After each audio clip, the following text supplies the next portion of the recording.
Join the sexual evolution and get ready for Sex is Medicine. Sex is Medicine is your #1 resource for holistic sex education.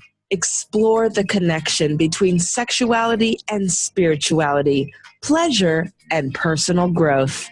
Discover the art of using pleasure as medicine and reclaim your birthright to more joy, more pleasure, and more satisfaction in every area of your life with Devi Ward. Good evening, everybody, and welcome to Sex is Medicine. I am your host, Miss Devi Ward Erickson, and I am absolutely delighted to be here with you this evening. Thank you so much for taking the time out of your life to spend this next hour exploring the connection between sexuality, spirituality, and personal growth, and of course, using pleasure as medicine. We have a wonderful show for you tonight. I'm super excited about our guest.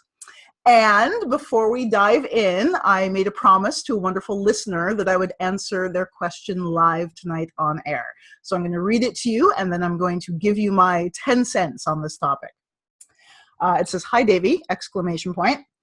I've been practicing semen retention for about 3 weeks now after seeing one of your videos, only edging myself from time to time, and I feel so much better. It's good to know. So the question, during semen retention, can you get a prostate massage so long as you don't ejaculate? Basically, does having the prostate milked count as an ejaculation? Thank you. So 2 different questions there. During semen retention, can you get a prostate massage as long as you don't ejaculate? Yes, please do. Please massage your prostate as often as you possibly can and as often as you desire. It's extremely healthy, and it's fabulous to do, particularly during your self-pleasure practice. It can increase your orgasmic ability. It can help you achieve multiple orgasms. It can help you achieve full body orgasms. Like it's one of the over 8 different kinds of orgasms for men. So if you are inclined towards prostate massage, I encourage you to do it as often as possible.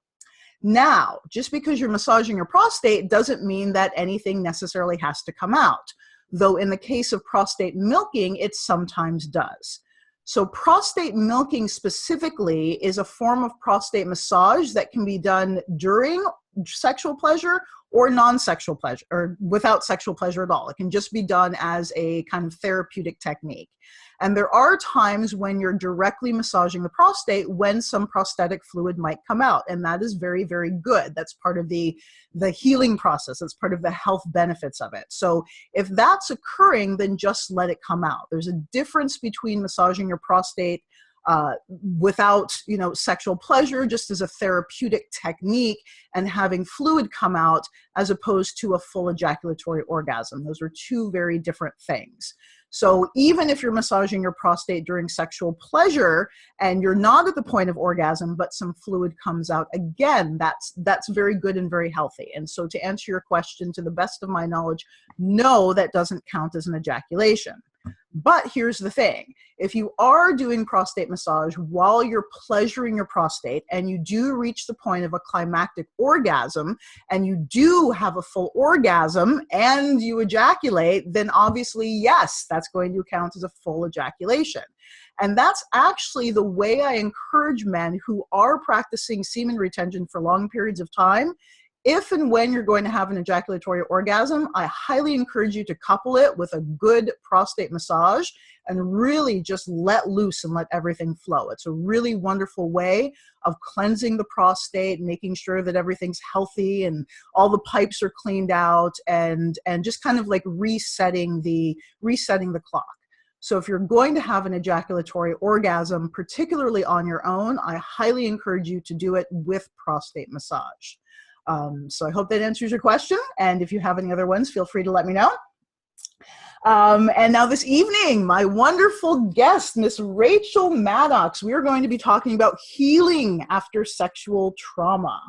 And I'm going to read a little bit about Rachael, and then I'm going to invite her to introduce herself. I was so excited to talk with you, Rachel. I can see you now. This is a new thing. We're doing a new thing at CTR. We can see each other. So I was so excited to talk with you because your field of study, your field of expertise is right up my alley. Sex is medicine, healing sexual trauma. That was revolutionary for me. So Rachel is a trauma resolution educator, coach, and guide who's helped hundreds of women and men resolve their sexual trauma and reclaim their pleasure, power, and wholeness. So thank you so much for joining us, Rachel. Hi, thanks for having me. Yeah. So tell me a bit about your story. What inspired you to focus on healing sexual trauma specifically? Well, as most people who go into this work, I had my own history with sexual trauma. And I was going about my healing from a very kind of top up, shoulders up approach. I was in a lot of like talk therapy or working with traditional coaches, or more so just kind of putting my sexual trauma on a back top shelf of like my closet with the door closed and just didn't want to look at it. But a number of things continuously happened. I was in a pretty sexless marriage for about 8 years. And when we broke up, I ended up experiencing 2 different date rapes, which was like a kind of shocking thing to my system because I was like, whoa, I'm 26. Like I just thought those things happened to me when I was young. I didn't think they would happen now. And that sort of reactivated more of my earlier trauma. Then still, I was like, can't touch this. And I didn't know that there was trauma-specific help. So I still put it on the back burner. I would go to ecstatic dance. I'd go to acupuncture. And I actually developed vulvodynia, which was chronic pain in my vulva. And I had that for about 2 years. I didn't, again, put it together with trauma. I think so often we have this like mental block because we're not ready. Our bodies might not be ready to actually heal. We might not have a wide enough base of support to actually go into the stuff. Well, eventually the vulvodynia turned into vaginal melanoma. So I had melanoma on my clitoral hood, and I ended up getting surgery and had a pretty intense surgery. And after that, I went into a very deep spiral depression, and lots of flashbacks were getting kicked up, and I finally was like, okay, I'm no longer a high functioning person with this like secret issue. I'm now like a non-functioning person with an obvious issue that's staring at me in the face. And at that point, I looked into I like asked on Facebook, like, guys, how do I deal with sexual trauma or whatever? At this point you have no shame. You're just like, I don't know, I need help. And people pointed me towards somatic experiencing, which is one of the most world-renowned trauma healing modalities. And they have a really great function on their website where you can find a practitioner near you. And it's the training modality that the most people have gone through. So, there's people all over the world that have been trained in somatic experiencing. So I ended up finding a woman through that website and had 3 in-person bodywork, like somatic experiencing sessions, but they weren't just somatic experiencing. This woman had her own training program and modality called alchemical alignment. And this woman's name is Bridget Vixens, and she ended up becoming my teacher. Well, in 3 sessions with her, like more happened for my physiological, felt sense, embodied reality of, oh my gosh, I'm no longer like walking around like a scared animal underneath a facade of like strong, powerful woman. I actually have capacity to push someone off my body if I need to. Like, I actually know I can fight. I actually know, my body, I know how to realign my body. So, as I was laying there, I'd been in the personal development world for like almost, 8 years. And I just saw this huge, it was sort of like an epiphany in one of my sessions. I was like, there's so many people who have trauma who, 1, don't know they have trauma, 2, don't know how trauma is different than like psychological issues, and 3, have no idea how to resolve it. Or they're going about, dumping lots of money into something, lots of time, energy, money into something that really might not be the best fit solution. So at that point, I was like, all right, I'm in, I'm devoted. And I took Bridget's training and I went through that whole experience. And then I was like, I got to tell my story. And so I wrote a book called Secret Bad Girl, which was a sexual trauma memoir and resolution guide. And it kind of tells the story of how I realized, oh, I have trauma, and how, like, the kind of wild, circuitous route of resolving trauma, but through a lens of lots of stories and poetry and science. So it sort of appeals more to people who, you know, when you read the trauma books, it's very rote. It's like written by men and with like scientific terms, but this is a book with stories and prompts and rituals. So that's how I got into it. Beautiful. Yeah. What a powerful, powerful story and a deep transformation.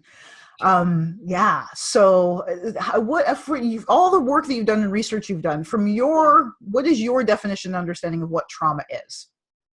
Yeah. So the way I like to think of trauma is as an embodied violation hangover. It's a hangover that gets stuck in your body from a violation from the past. And the reason why it gets hung over is we all have these things called a neuroception, an embodied perception of threat. Every human has it. And this is a natural, brilliant mechanism in your system that says, that thing, you know, like that bear is going to kill me, I better run. Or that bear wants to come after me, but it's really close to me, I better freeze and play dead. It's an automatic response. And in a moment of danger or threat, it's really healthy and it saves your life, or it helps you prevent feeling pain. But the difference between humans and animals, like if I were an animal and I froze and the bear went away, I'd be like, sweet, I just made it. And what I would do is I would get up, I would shake my body out, I would run as fast as I could into a safe place, and then I would shake and shake and shake more, and then I would rest. But what happens for humans is, let's say the bear doesn't win, and like we've frozen. Well, we don't really wake all the way up. Oftentimes what happens is we wake partially up, and then we look around and we think, oh my God, what just happened? Oh my God, who can I tell? Oh my God, I can't tell anyone. And then we don't run and we don't shake it off. We go into like a shame cloud that keeps this violation stuck in our bodies. And so we never expel the emergency from our system.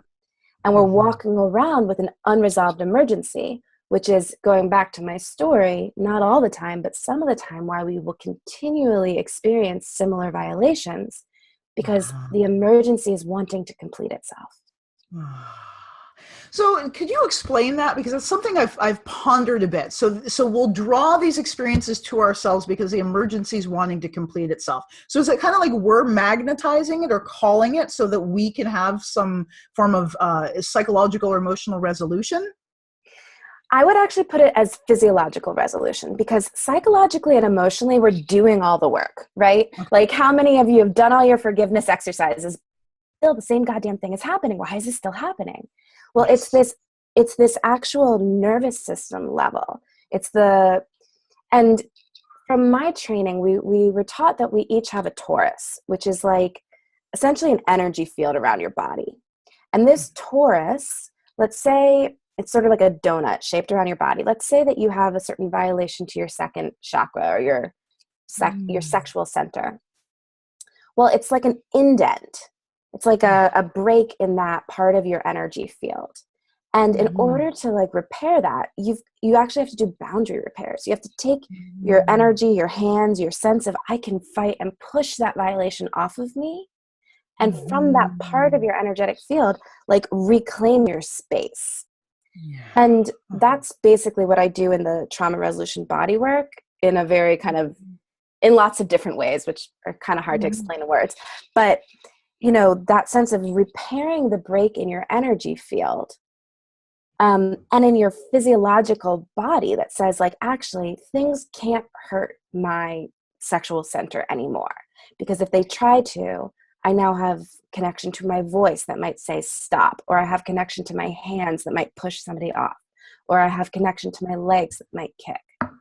But until we get that felt sense experience of actually in the place where I was violated without my consent, I can stop that violation from happening, we oftentimes, it's like the energy field doesn't repair itself, and the body, the physical body, has this stored kind of like anxiety that wants to get out. And it's that anxiety, or even like an alignment. It's sort of like an alignment. It's an opening that's like, I'm ready to receive that same thing so that I can push it out. Yes. Yeah. Yeah. It's almost, I mean, the way you're describing it, it's almost esoteric sounding, right? You're talking about energy body and chakras and energy centers, and yet it's like woven in or layered in with this very Western scientific kind of orientation. Is that correct? Yeah, it's both. It's both, and the more research we have, the more things show the overlap, right? The esoteric and the scientific overlap. But even if you think about an animal, just think about an animal that like gets attacked, but then they never, let's say they get attacked like a possum, they play dead. And they make these like really ugly faces and they to kind of scare somebody off. But if they get attacked, they play dead.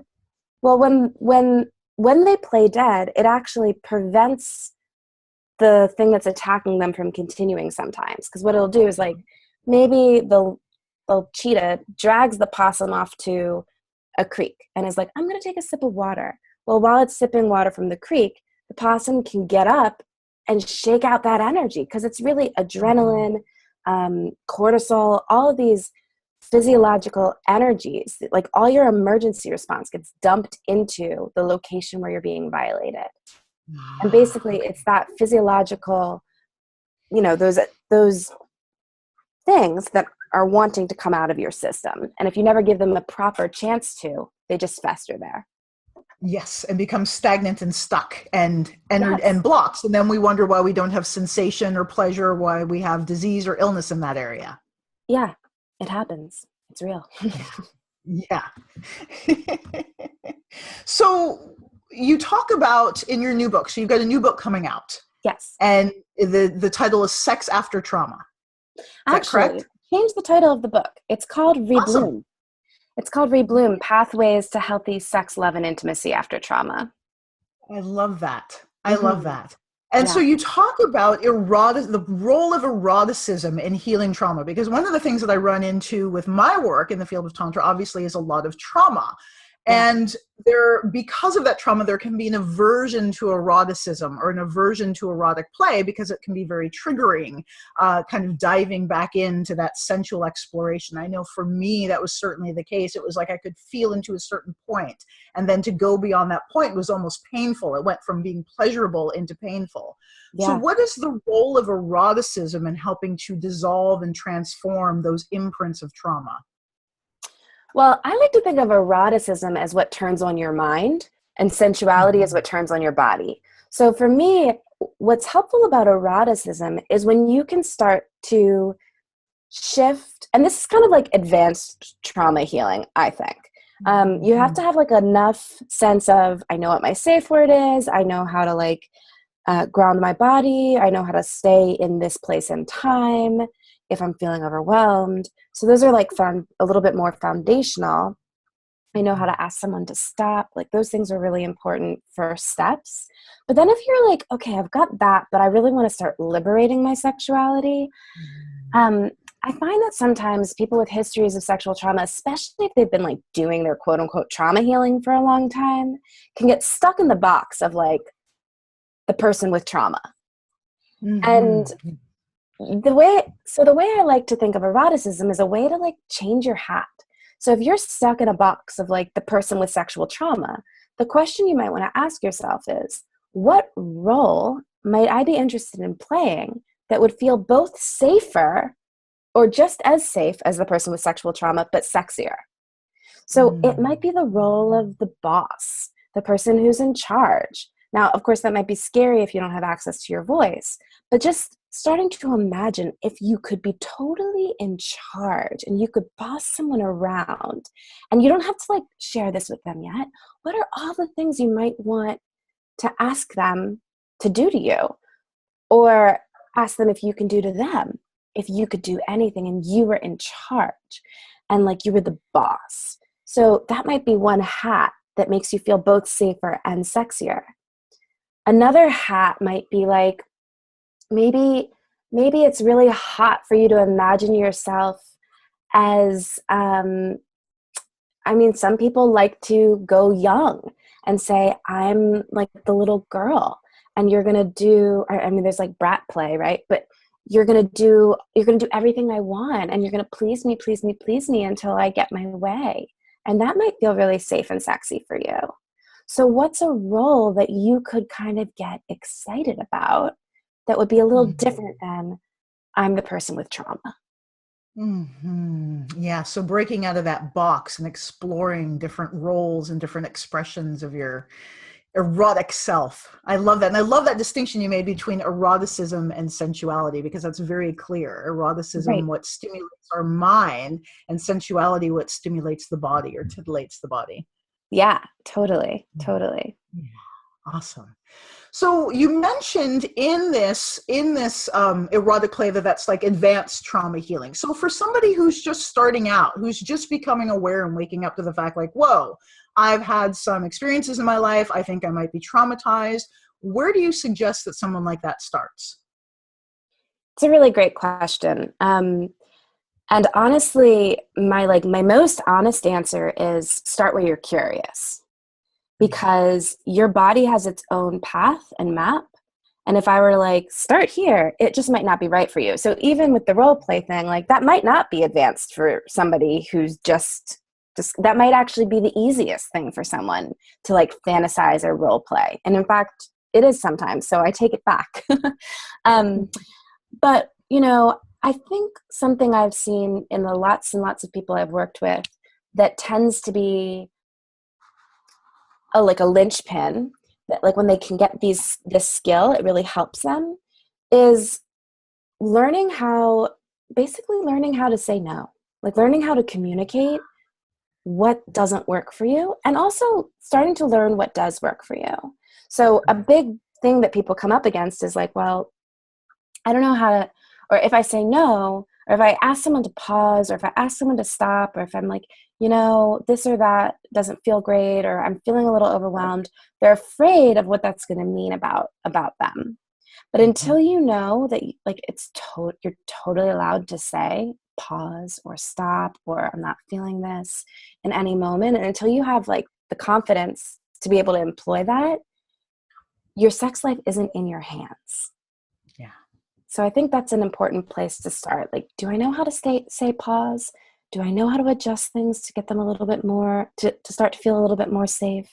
Do I know how to say stop if I need to?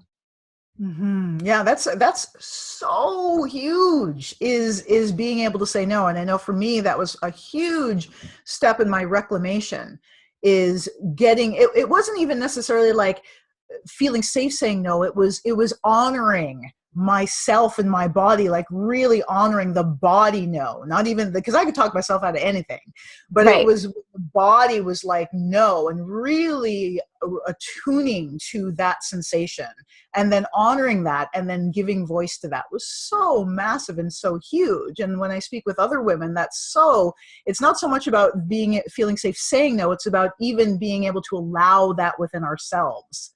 Right. So I'm a big proponent of games and of little practice games that are low risk. So like Yes. if you're thinking this and you're like, well, gosh, I have a hard time saying no, but like in the moment, especially when we have histories of trauma, oftentimes our voice is the first thing to go.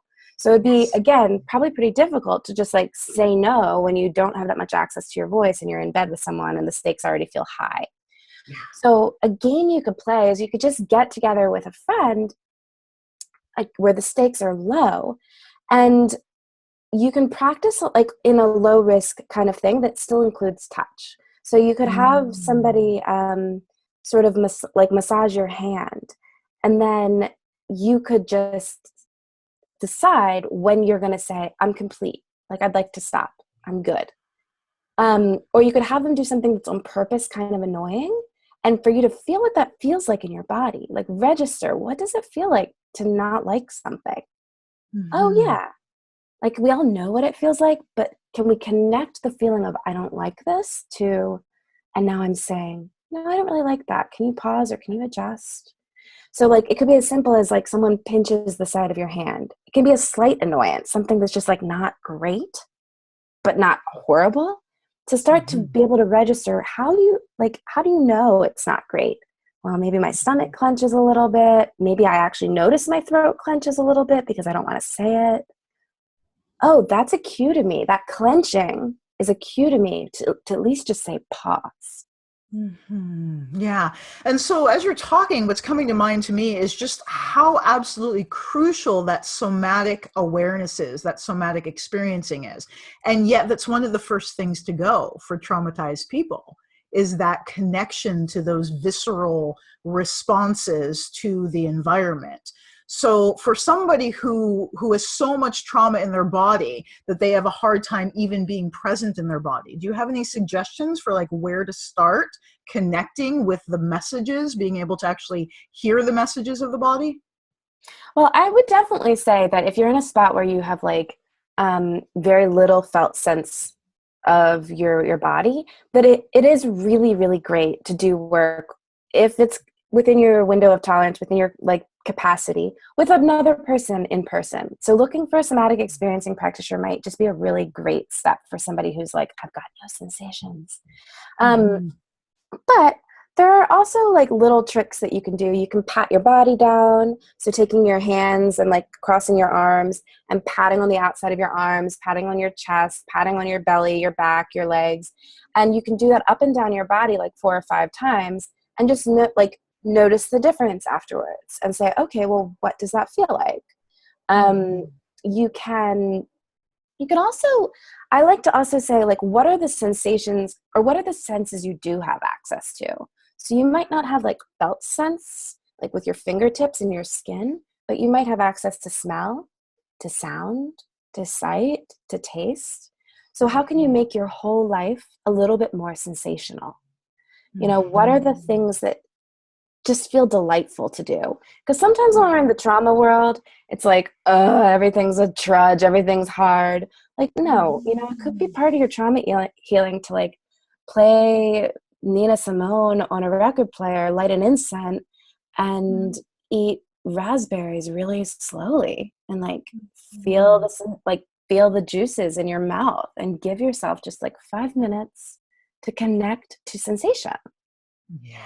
Yeah. And really allowing yourself to feel the pleasure of that sensation. Yeah, in a way that, again, is low risk. Like, it's probably low risk. It might, most of the time, be low risk to, like, listen to your favorite music, like, put a scent in your space that smells delightful. Maybe, like, put some kind of lotion or coconut oil on your skin and eat something delectable very slowly with your hands. Yeah, and just allow yourself to feel good. Feel good.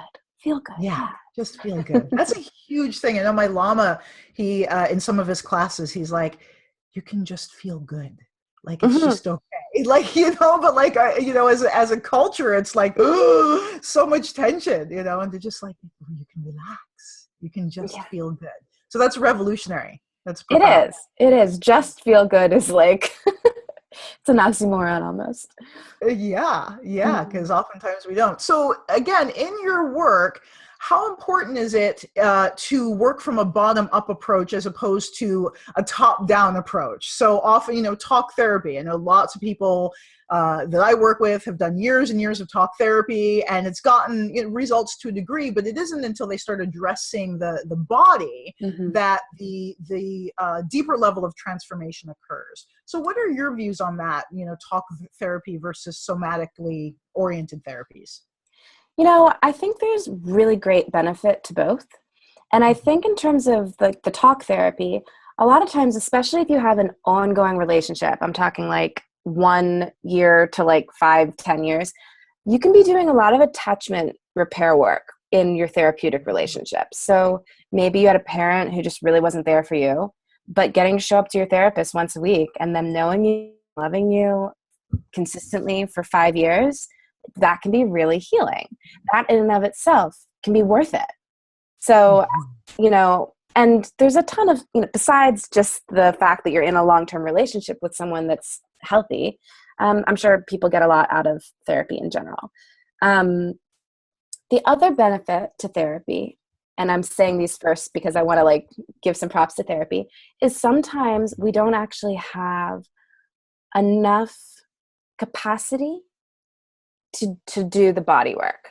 Yes. Because it's really important that when you go into the body work, you have a strong base of support in your life, because things move quickly and things move intensely.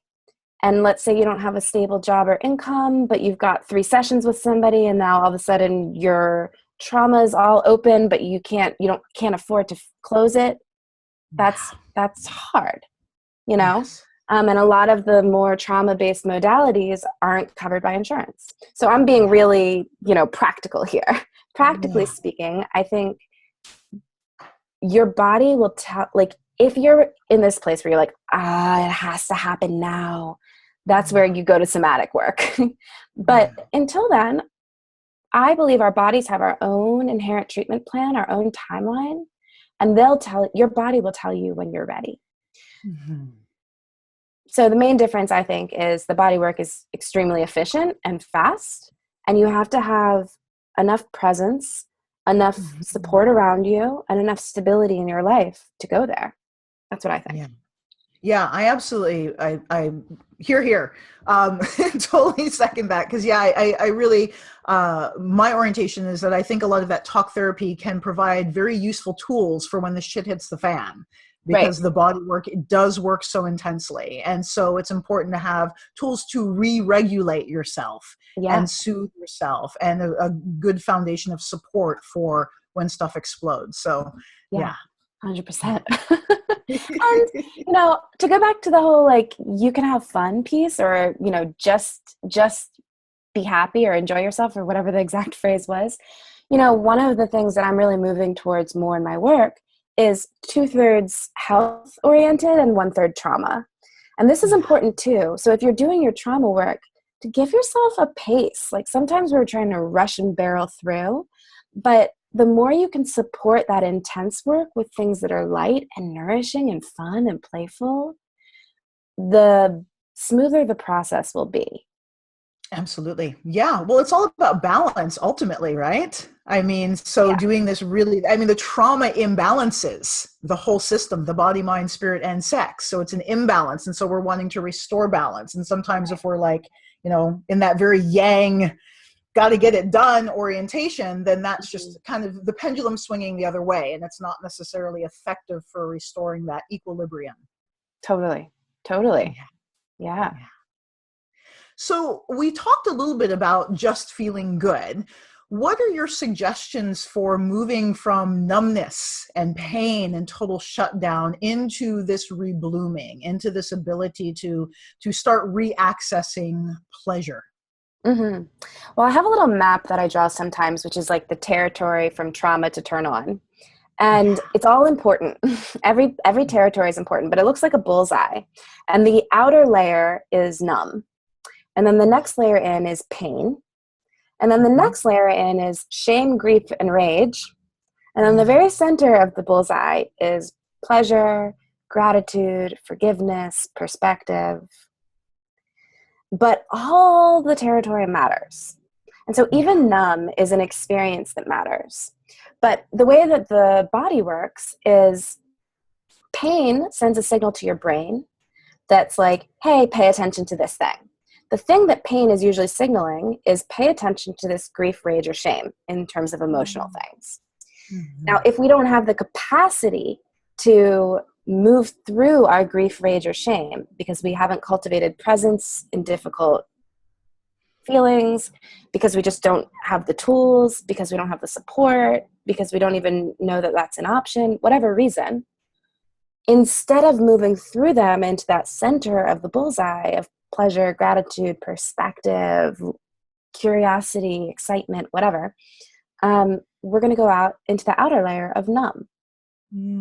So that's sort of the way it works. Like, pain is a signal. Do I have capacity to transform this grief, this rage, or this shame, and come to understanding, come to pleasure? And this is the way the body actually works too. When we de-armor, which is a way of literally de-armoring, is like where you go to either the numb places or the painful places inside of your genitals or on the outside of your genitals, and you stay with them with attention and with a doable amount of pressure, and you allow the grief, the rage, the shame to both move through you vocally, emotionally, somatically, until they release. But if you don't have the capacity to do that process at all, you'll dissociate. So it's very careful to you have to be very careful, like, are you ready for that kind of stuff? Yeah. So cultivating presence is crucial. Yeah. To the whole process. Yeah. And what kind of practices do you recommend for that, for people to cultivate that presence? Throw your phone away. Yes, exactly. Throw your phone away. And then, start where you're curious. So have you been curious about meditation? Have you been curious about like those people who spend an hour in nature every day? Have you been curious about martial arts or qigong or yoga? Have you been curious about dance? Like, what are you curious about? Have you been curious about breath work? Like, these are all different ways that you could cultivate presence through meditation, through yoga, through breath work, through walking in nature without your phone, through painting. What is it that you're curious about that would put you into more of a quote unquote functional slow space? Meaning you're a little bit more relaxed, you're a little bit more aware of what's happening in your body, but you're still there. Yeah. So you mentioned the phone as a joke. What do you see in regards to people and their phones and the disconnection that occurs from that? Well, to me, it's more than just disconnection. I mean, the cortisol that we get from the blue light and the screens is constantly putting us into our emergency response. So on a subtle level, we're all kind of like bugging out. And for those of us who work on the computer, which I do, which you do, I do so much of my work online, and I'm in a deep inquiry right now of how I can change that, because I'm a healer and like I'm a healthy human, but this way of doing work is making me sick, and I'm not afraid to say it. Like, I don't want to show up to the computer. I want to show up to another sentient body next to mine.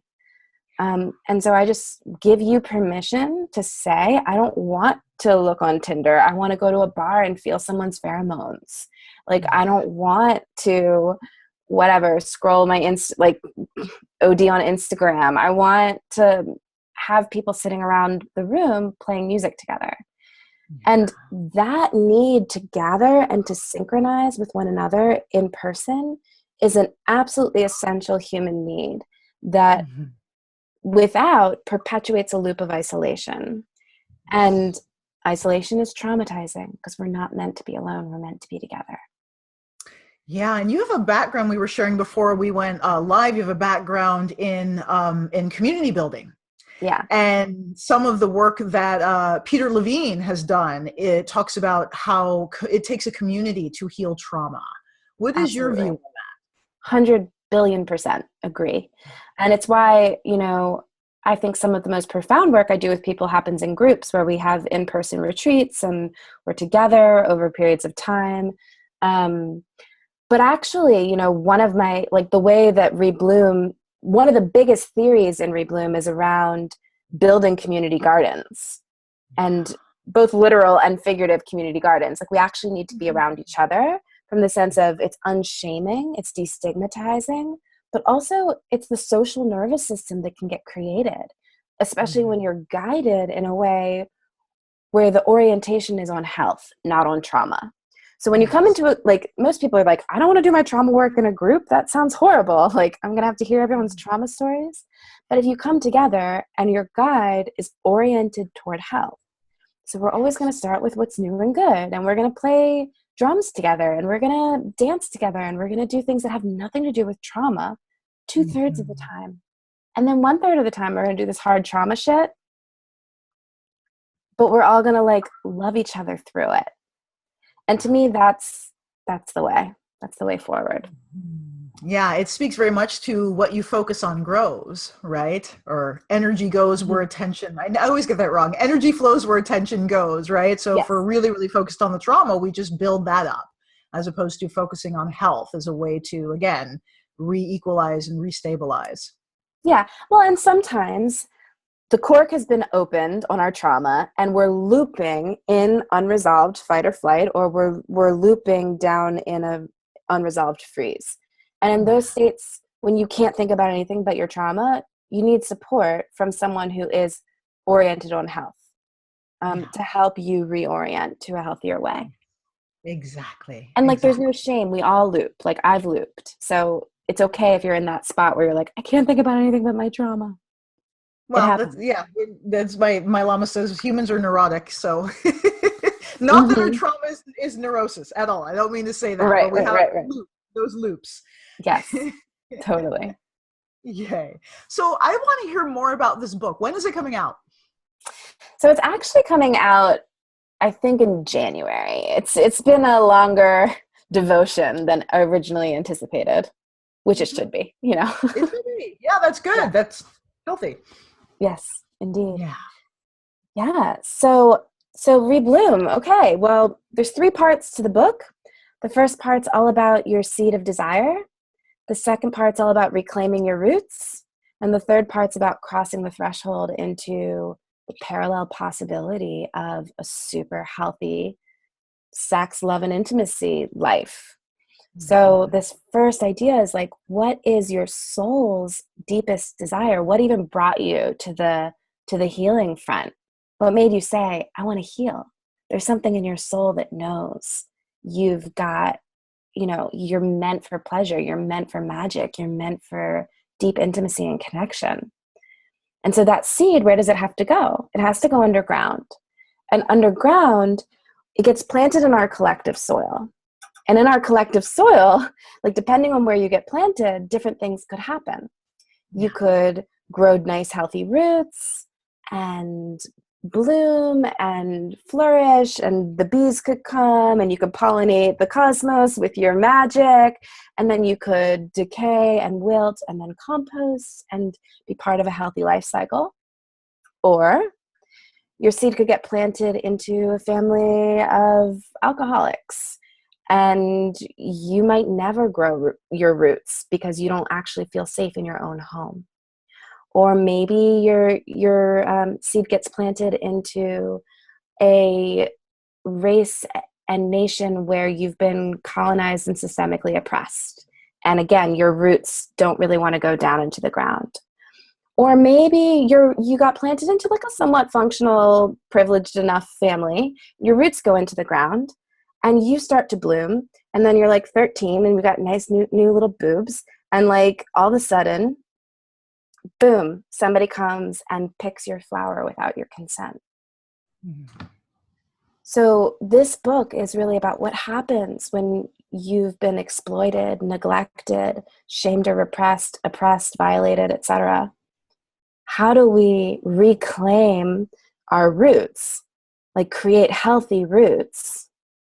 And how do we rebloom? How do we alchemize ourselves from this trauma landfill that we get stuck in? How do we separate the health from the trauma and go through a process of reblooming so we can return to that healthy life cycle, not just for ourselves, but for our entire system and our society that actually needs healthier soil? Yeah. God, I love that analogy of the growing. I'm a gardener too, so I really get that, you know, and how trauma can, you know, if the soil, if you have too much phosphorus in the soil, then the roots, you know, aren't going to be able to grow, and all those. Totally. It's such a beautiful analogy of how trauma impacts our development as human beings at all these different stages. Yeah. So that's a beautiful, very descriptive. Yeah. Analogy. So the second part of the book is all about the reclamation, right? Reclaiming worthiness, sovereignty, whole self-expression, justice, liberation, etc. Then the third part, when you've got the soil healthier, how do we cross the threshold? Then it's all about pleasure and identity and relationships and, you know, genitals and breath work and all of that jazz. But we got to deal with the soil first.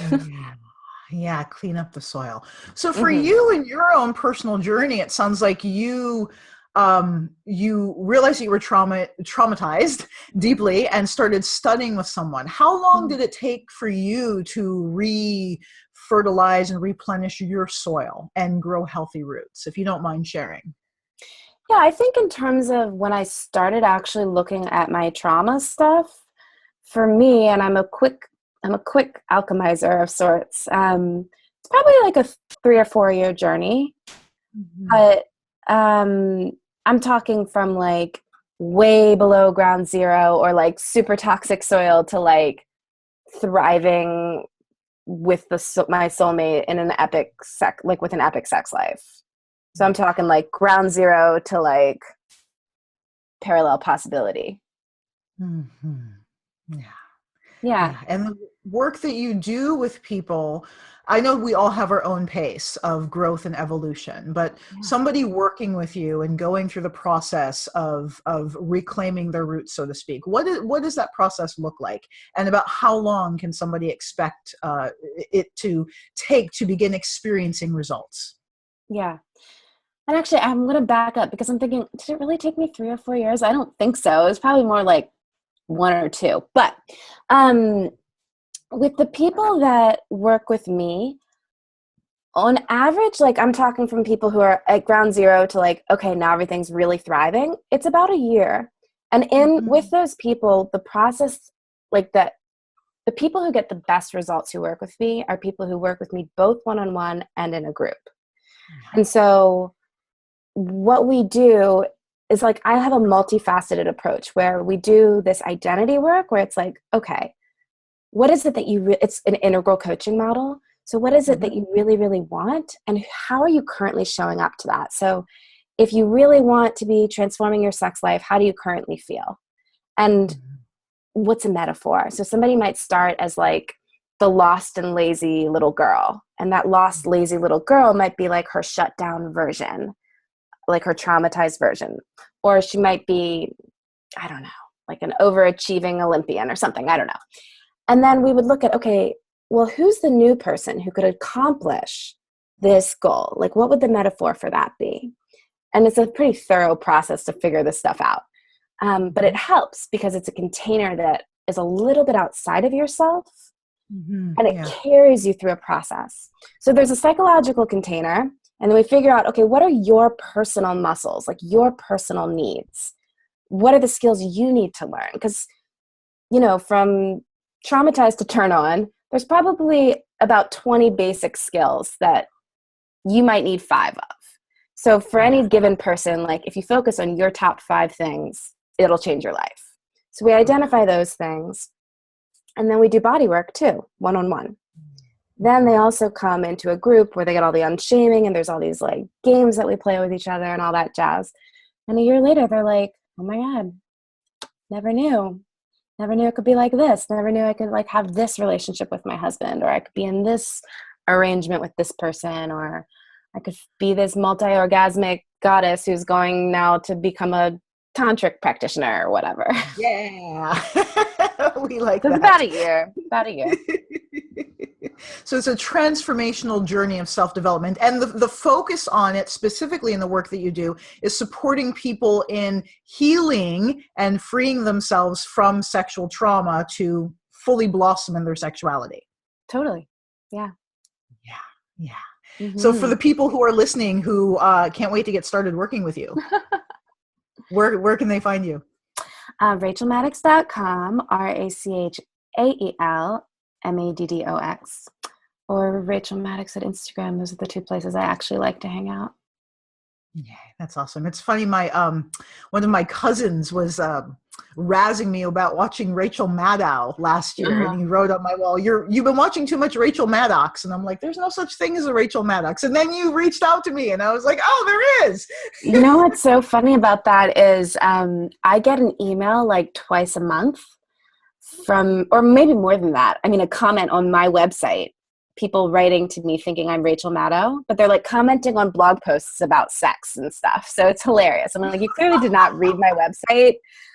Like that just goes to show the education level. I mean, I would think that the people listening to Rachael Maddox would be a little more educated, but One would hope, but I think of it as a nod to like my inner revolutionary. I'm like grateful to receive their messages. Yeah, absolutely. Absolutely. Well, it has been absolutely delightful to connect with you. Is there anything else you want to share with the audience in regards to supporting them and helping them reclaim their connection to their body and to their pleasure? I think what I'd love to just say is if you've been listening and you have a history of sexual trauma, just I'm sorry that it happened.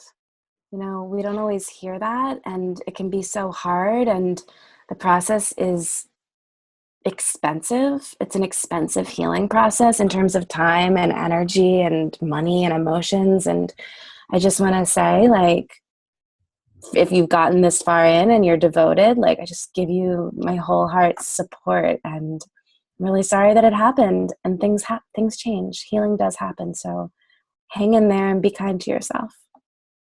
Yeah. What about, you mentioned it's expensive, and it is, as far as financially expensive, energetically expensive. Any resources for people as far as, outreach or community centers that you would suggest for people who maybe can't really afford the process? The thing is, well, okay, one thing that might be a more affordable way in is there's trauma sensitive yoga, and you can look and see if there's anybody near you that does trauma sensitive yoga, although sometimes trauma sensitive yoga is still more expensive than a normal yoga class, but that's a nice segue in. The other thing is we don't always have to be directly touching our trauma to be healing our trauma. So taking up anything that feels healthy and nourishing, like going to dance or yoga or long walks or anything, can be foundationally supportive. But then just in terms of, I think it's actually something that's really missing.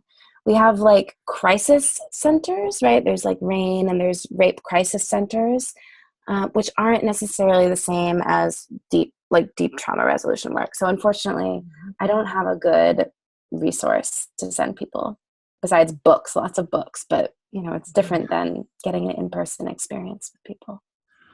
Well, you definitely touched on something though in what you said, and we've talked about throughout the interview, which is focusing on health, right? So in the ongoing study that I do, they often talk about like re-regulating the nervous system, and that's part of what somatic experiencing is about, is supporting people and feeling safe in their bodies.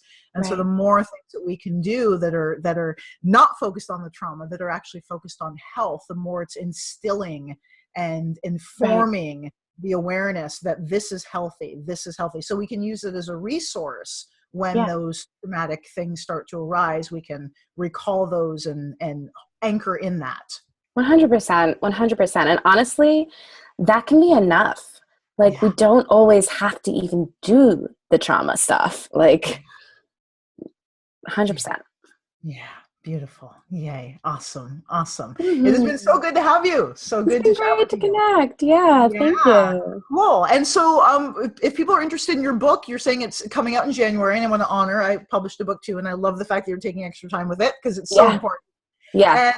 And so if people want to be, informed of when it's releasing, do you have a newsletter that they can sign up for on your? Yeah, 100%. You can go to rachelmaddox.com and get on my newsletter. It'll definitely be all over the place when that comes out. And Secret Bad Girl is on Amazon. And actually, it's coming out on Audible if you want to listen as an audiobook sometime this month. So that's exciting. That's very, very exciting. I'm a new fan of Audible myself. I'm like all about Audible. I mean, I'm an avid book reader, but I love listening. It's just great. It's very convenient to the gym. Yeah, or like just getting ready for the day. Like I got book on in the background, maybe. Yeah, it's fabulous. Great. All right. So thank you everybody for tuning in this evening. I hope that you were as enriched as I was from this conversation. And again, if you want to reach out to Rachael, you can do that at rachelmaddox.com. For those of you who are interested in staying connected, I love getting the messages. And if you want your question read live on air, you can go ahead and send that to me at authentictantra.com. Just say, I have a question for Devi. and I'll answer it in my next and earliest opportunity. I do want to mention that we do have an amazing offer going on for those of you who are listening, who are interested in becoming certified authentic Tantra practitioners. If you register for your consultation between now and June 11th, we are offering you the early registration bonus, which you can read more about on our Authentic Tantra website under our Tantra certification program. And because that is a time-sensitive offer, I wanted to make sure that you got that tonight, because it's only available until Monday. And you can make sure that you follow us at authentictantra.com and Authentic Tantra on Facebook, Instagram, and Twitter. I hate being on social media, so I'm glad to hear, Rachel, that that's not your thing. I do it grudgingly, but we have a wonderful, wonderful team of people who do enjoy playing on social media, so I let them do that. Great. So please feel free to reach out and connect with us anytime at any of those mediums. And we will see you next month, the first Thursday of every month. I believe that's July 5th. We have a wonderful guest talking about the sacred sexuality game, which is another beautiful, fun tool for healing. Wonderful. So as we were talking about this evening. So thank you, everyone. Have a beautiful evening and good night.